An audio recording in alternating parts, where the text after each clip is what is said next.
unless you have an Eastern European grandmother, you probably never even thought about making Spaetzle at home.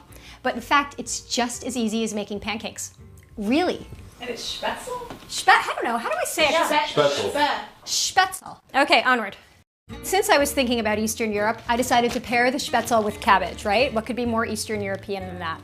I've chosen a Savoy cabbage. I find that it has just a fresher flavor. Now I'm just gonna quarter this. If you see any little brown things, just remove them. I'm also gonna give this a rinse, by the way. And then I'm just gonna thinly slice these. Now I've got my cabbage, I've also sliced up some leeks, and I'm gonna saute them with a little bit of garlic and some caraway seed. First, let's melt the butter. You have to use a lot of butter with cabbage because cabbage is just one of those vegetables that is so lean, it just wants butter. You cook out all the liquid and then it absorbs all the butter and it just becomes delicious. When that's nice and hot, I'm gonna add the leeks. Now you wanna do this over medium-high heat, not too high because you don't want a lot of brown color, and just let them saute for about 5 to 10 minutes. Salt, more salt. And while those are going, I am going to crush the caraway seeds and just pound it up. So I'm gonna add my caraway, and then I've got some garlic, thyme, a little red pepper, and just saute that for a minute just until the garlic is fragrant. And now I'm just gonna throw in my cabbage.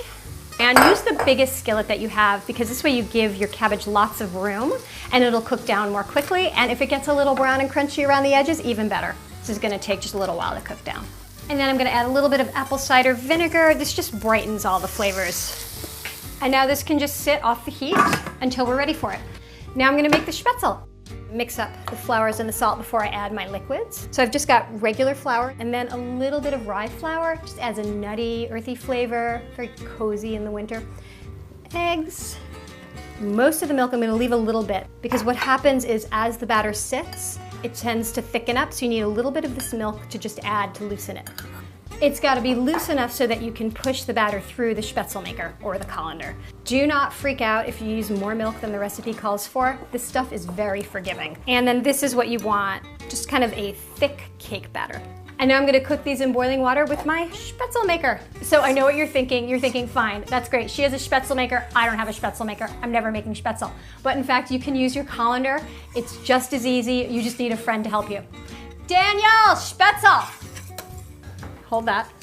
Now I'm just gonna pour exactly as I did with the Spaetzle maker, except I'm gonna push it through. I have tried to do this myself with just me and the colander, and it's just harder to push it through. Maybe it's actually not that hard.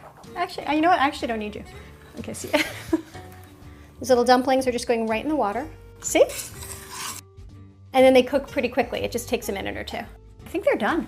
As these rise to the surface, you just want to take them out with a slotted spoon and put them right in with your cabbage. Give it a mix. You do not have to butter the gratin dish. There's plenty of butter in this already. Just flop it right in. And then cheese. You can use Emmentaler, you can use Gruyere, you could even use cheddar.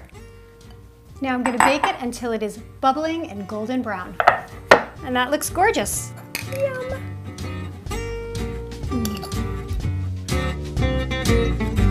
Spaetzle. Spaetzle.